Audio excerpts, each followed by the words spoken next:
बघा, काल सुद्धा मी बोललेलो आहे आणि या विषयावरती वेगळं काही बोलण्याची गरजच नाही. कोणीही जरी असला आणि त्यांनी जर का आमच्या छत्रपती शिवाजी महाराज, छत्रपती संभाजी महाराज आणि जी जी आमची महाराष्ट्राची दैवत आहेत त्यांच्याबद्दल अपशब्द काढले तर तो कोणी असला तरी त्याचा मुलाहिजा न ठेवता त्याला चांगली अद्दल घडेल अशी शिक्षा झालीच पाहिजे, ही सगळ्यांची मागणीच आहे. त्याच्यामुळे निलंबन किती मिनिटासाठी, तासासाठी, दिवसासाठी केले कल्पना नाही मला नाही, पण पुन्हा असं कोणाची बोलण्याची हिंमत होता कामा नये आणि या सरकारची जबाबदारी आहे की कठोरात कठोर शासन त्यांनी केलं पाहिजे. निलंबन तर कायमचं केलं पाहिजे असं माझं मत आहे. आमदारांसाठी आज छावा या चित्रपटाचा विशेष खेळ आयोजित करण्यात आलेला आहे. काय छावा या चित्रपटाचा कोणी केला? महायुती सरकारच्या वतीनं आमदारांसाठी आयोजित केला गेला. मी ही कल्पना ज्यांनी मांडली असेल त्याचं जाहीर अभिनंदन करतो, कारण महायुतीमध्ये केवळ संभाजी महाराजांबद्दलचा छावा चित्रपट आज दाखवत आहे, पण शिवाजी महाराजांचा पण चित्रपट दाखवला पाहिजे. जे खास करून सुरतेला पळून गेले, त्यांना स्वराज्यासाठी सुरत लुटणारा आपला राजा कसा होता त्याचं शौर्य हेही समजलं पाहिजे. ज्यांनी स्वराज्यासाठी धर्म न सोडता मेलो तरी 72 हे नुसतं बोलून नाही तर दुर्दैवाने त्यांना ते भोगावं लागलं, त्या संभाजीराजांचा पिक्चर या गद्दारांना दाखवलाच पाहिजे. आणि जे काय सगळे पळून गेले भीतीने, ईडी, इन्कम टॅक्स, CBI, तेव्हा तर ह्या आपल्या राजाने संभाजीराज म्हणून आम्ही त्यांना दैवत मानतो, तर त्यांच्यापासून काहीतरी बोध घ्यायला पाहिजे आणि विशेषतः या गद्दारांनी छावा चित्रपट पाहायलाच पाहिजे. उद्धव साहेब, विरोधी पक्षनेत्याबाबत भाजप सकारात्मक नाही अशी बातमी नाही, पण मी बातम्यांवरती का बोलू? त्यांना काल आम्ही आमची मागणी रितसर केलेली आहे, रितसर त्यांच्याकडनं उत्तर आल्यानंतर बोलू.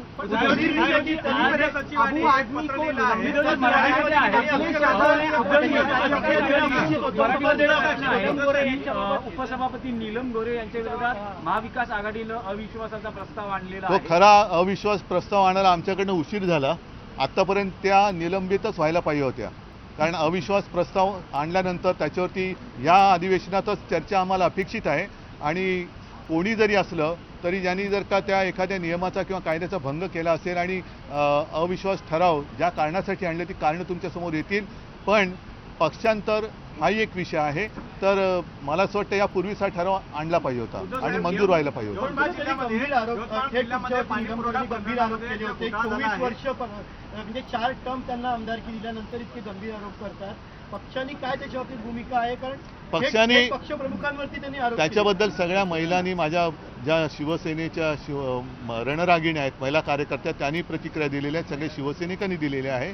मी अशा प्रश्नाला कधी उत्तर देत नसतो. शिवसैनिक पुरेसा समर्थ है. अबू आदमी को निलंबित किया गया है, परमानेंटली करना चाहिए. कितने दिन के लिए किया है?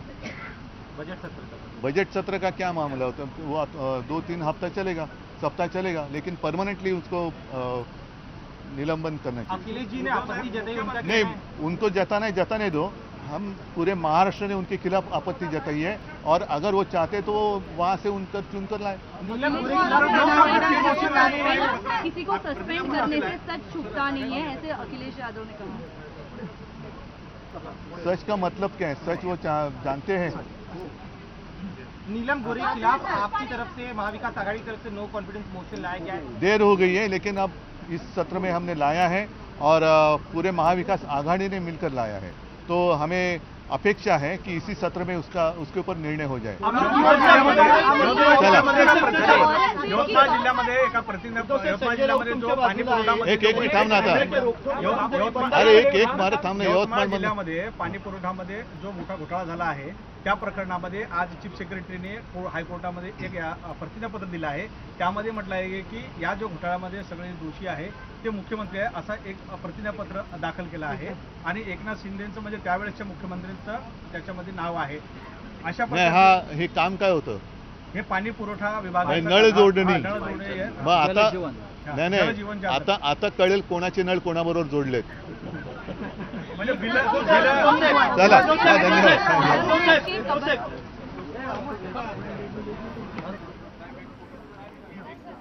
तर उद्धव ठाकरेंची ही प्रतिक्रिया आलेली आहे नीलम गोरे यांच्या विरोधामध्ये अविश्वासाचा ठराव मांडल्याचं त्यांनी सांगितलेलं आहे आणि याआधीच तो ठराव आणला पाहिजे होता अशी प्रतिक्रिया त्यांनी दिली आहे. दरम्यान माजी खासदार नवनीत राणा यांनी अबू आझमींवर सडकून टीका केली. अबू आझमी यांनी जे वक्तव्य केले त्यानंतर फडणवीसांनी आणि सरकारनं अबू आझमींना अधिवेशनातून बाहेर काढण्याचं काम केलं. पण सरकारला अजून एक विनंती आहे की ज्या पद्धतीनं औरंगजेबाचे विचार आमच्या महाराष्ट्राला चालत नाही त्याच पद्धतीनं संभाजीनगरमधील औरंगजेबची कबर लवकरात लवकर उखडून महाराष्ट्रातून बाहेर फेकली पाहिजे अशी मागणी नवनीत राणांनी केली आहे.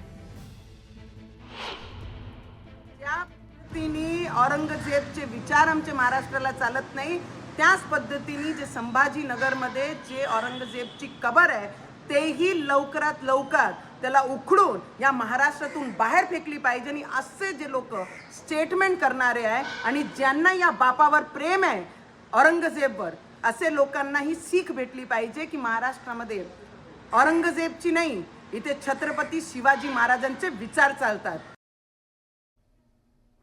तर उत्तर प्रदेशचे मुख्यमंत्री योगी आदित्यनाथ यांनीही अबू आझमींना फटकारलंय. समाजवादी पक्ष आझमींची का हकालपट्टी करत नाही असा सवाल त्यांनी केला. अबू आझमींना उत्तर प्रदेशात आणा त्यांचा आम्ही योग्य उपचार करू असंही योगी म्हणाले. का नेता आपका विधायक घोषणा करो ना उस कमबख्त को निकालो पार्टी से और उसको एक बार यूपी भेज दीजिए, बाकी उपचार हम अपने आप करवा लेंगे.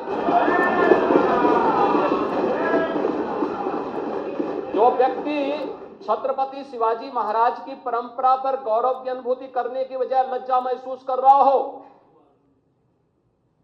और औरंगजेब को अपना नायक मान रहा हो, क्या उसको भारत के अंदर रहने का अधिकार होना चाहिए क्या?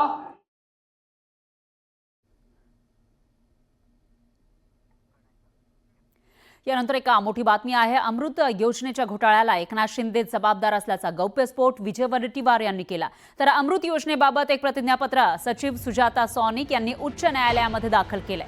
सुजाता सौनिक यांनी माजी मुख्यमंत्री आणि आताचे उपमुख्यमंत्री एकनाथ शिंदे यांच्याबाबत कोर्टात प्रतिज्ञापत्र सादर केलं आहे. हे ॲफिडेव्हिट अमृत योजनेबाबत आहे. तर अमृत योजनेमध्ये 57 लाखांचा घोटाळा झाला असल्याचं या प्रतिज्ञापत्रामध्ये स्पष्ट करण्यात आलंय. याबाबत विजय वडेट्टीवार यांनी केलेल्या गौप्यस्फोटामुळे आता नव्या वादाला तोंड फुटलंय. तर सुजाता सौनिक यांनी थेट एकनाथ शिंदेंवर आरोप केल्यानं खळबळ माजली आहे. यवतमाळमध्ये लाभोरले जातात त्याचे मंत्री पालकमंत्री संजय राठोड आहेत. तिथे जो काही गैरप्रकार झाला आहे, ज्या पाईप टाकायला पाहिजे ते न टाकता ज्या सरकारकडून पाईप पुरवला जातो ते न देता त्यामध्ये डायरेक्ट हे घातले की कंत्राटदारांनीच ते खरेदी करावेत आणि कंत्राटदारांनीच ते पाईप टाकावेत. ते DI पाईपच्या ठिकाणी दुसरे पाईप टाकले गेलेत आणि यामध्ये जो गैरप्रकार झाला त्यावेळेस कोर्टाने विचारलं की हे सगळ्या गैरप्रकारासाठी जो एक जनहित याचिका टाकली होती तिथल्या एका लोकल माणसानी, त्यावर बोलताना स्पष्टपणे कोर्टाने विचारलं की याला जबाबदार कोण. तर माननीय आमच्या मुख्य सचिवांनी सांगून दिलं की याला जबाबदार माजी मुख्यमंत्री आणि हे ॲफिडेव्हिट दिलं. 1 रुपयाचा घोटाळा सुद्धा घोटाळा असतो, कारण 1-1 रुपयासाठी तुम्ही जबाबदार असता आणि 57 लाख रुपयाचा जर घोटाळा असेल, काही लोक म्हणतील फार कमी आहे, पण काय नसतं. सरकारमध्ये हाही आकडा तसा मोठा आहे आणि असा ॲफिडेव्हिट दिला असेल तर नक्कीच हा फार मोठा विषय, याच्यावर काही ना काहीतरी कारवाई झाली पाहिजे, खोलात जाण्याची जरूरत है. बहुत सारे घोटाले एकनाथ शिंदे के हाथों से ही हुए और अगर आप सही मायने से देखें तो ये सीएम ने एकनाथ शिंदे को भी बर्खास्त करना चाहिए, क्योंकि उनके हाथों से MMRDA का घोटाला हो, BMC में काफी सारे घोटाले हो, रोड स्कैम हो, सारे तो सारे उन्होंने ही किए. ज्या अर्थी विजय वडेट्टीवार यांसारख्या ज्येष्ठ नेत्यांनी हा आरोप केलाय त्या आरोपात तथ्य असल्याशिवाय ते या महाराष्ट्राच्या सगळ्यांना समजणाऱ्या वाहिन्यांपुढे बोलणार नाही. मुख्य सचिवांनी काय पत्र दिलंय, कशाबद्दल दिलं ते माहिती घेऊ दे. आताच सभागृहामध्ये प्रवेश केलेला आहे, त्याची माहिती घेतो आणि सविस्तर त्याच्याबद्दलची माहिती देतो. अमृत योजनेत जो घोटाळा झाला त्याच्यासाठी एकनाथ शिंदे जबाबदार आहेत. हे आम्हाला त्याच्यातलं काय माहीत नाही. शेवटी ह्या गोष्टी त्यांनी केलेल्या असल्या तरी अमृत योजना हे काय मंत्री मंजूर करत नाही. शेवटी त्याला प्रधान सचिवापासून या सगळ्या गोष्टी मंजूर केल्या जात असतात. अंमलबजावणी करणं हे फक्त मंत्र्याचं काम असतं. त्यामुळे त्याच्या बोलण्यात मला काय अर्थ वाटत नाही. परंतु सचिवांनी असं ॲफिडेव्हिट देणं हे कोणी पाहिलंय? मी तर काही पाहिलं नाही. माजी विरोधी पक्षनेते विजय वडेट्टीवारांनी जो मोठा एकदम गौप्यस्फोट केलेला आहे तो परत एकदा फुसका ठरलेला आहे. त्यांनी ज्या पद्धतीने सांगितलं की ॲफिडेव्हिट करण्यात आलं, ॲफिडेव्हिटमध्ये माननीय माजी मुख्यमंत्री आणि विद्यमान उपमुख्यमंत्री एकनाथ शिंदे साहेबांवर ठपका ठेवण्यात आलेला आहे, असं कुठेही झालेलं नाही. आज माझ्या हातामध्ये सगळे हे कागदपत्र आहे.